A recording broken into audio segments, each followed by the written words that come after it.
The Vortex indicator is a technical tool used to identify the start of a new trend or the continuation of an existing one. It was developed by Etienne Botts and Douglas Seepman to capture the circular flow of market movement. The system monitors two lines that oscillate, providing signals when they cross each other in the market.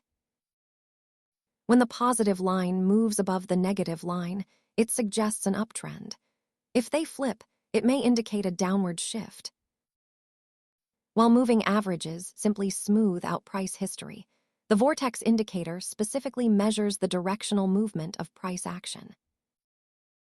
The wider the gap between the two lines, the stronger the underlying trend is considered to be by most technical traders. Remember that no single indicator works in isolation. Always combine your technical analysis with broader market research. Thanks for watching. Understanding technical tools helps you read market charts more effectively. See you in the next lesson.